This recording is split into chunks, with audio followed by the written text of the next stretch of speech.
पुण्यातील खराडी परिसरात शनिवारी रात्री उशिरा रेव पार्टीवर छापा टाकण्यात आला। यामध्ये राष्ट्रवादी काँग्रेस शरदचंद्र पवार पक्षाच्या महिला नेत्या रोहिणी खडसे यांच्या पतीला अटक करण्यात आली।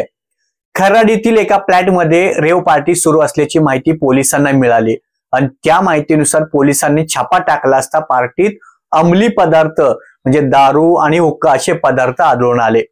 पोलिसांनी 2 महिलांसह 5 पुरुषांना देखील अटक केली। यामध्ये रोहिणी खडसेंचे पती डॉक्टर प्रांजल खेवलकर असल्याची माहिती समोर येताच राजकीय वर्तुळात खळबळ उडाली आहे। रेव पार्टीत कोकेन, गांजा, अंमली पदार्थांचं सेवन केलं जात असल्याची माहिती समोर येत आहे। प्रांजल खेवलकर हे एकनाथ खडसे यांचे जावई आहेत। रोहिणी खडसे यांचे ते दुसरे पती आहेत। रोहिणी यांच्या पहिल्या पतीसोबत घटस्फोट घेतल्यानंतर त्यानंतर बालपणीचा मित्र असणाऱ्या प्रांजल खेवलकर यांच्यासोबत लग्न केलं। खेवलकर आणि खडसे कुटुंबीय सध्या मुक्ताईनगर मध्ये वास्तव्यास आहेत। प्रांजल खेवलकर हे जमीन खरेदी आणि विक्री व्यवसाय करतात। पत्नी रोहिणी खडसे या राजकारणात सक्रिय असल्या तरी प्रांजल हे राजकारणापासून दूर आहेत। रिअल इस्टेट, इव्हेंट मॅनेजमेंट याशिवाय सिनेसृष्टीतही प्रांजल खेवलकर हे कार्यरत आहेत।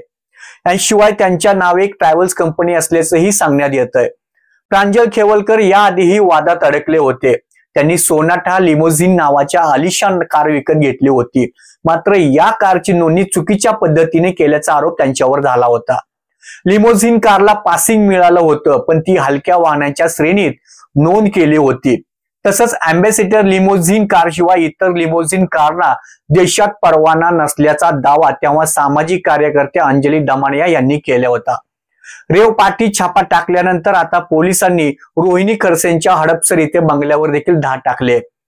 त्या ठिकाणी पोलिसांकडून झडती घेण्यात आली। वरिष्ठ पोलीस अधिकाऱ्यांच्या उपस्थितीत ही सर्व कारवाई करण्यात आली आहे। दरम्यान प्रांजल खेवलकर यांना वैद्यकीय तपासणीसाठी ससून रुग्णालयात नेलं होतं। तिथं त्यांच्या रक्ताचे तपासणी देखील करण्यात आली असून त्यांचा ड्रगचा अंश रक्तात आहे की नाही याची देखील तपासणी केली जाणार आहे। पाहूया या प्रकरणामध्ये नक्की काय काय घडणार आहे।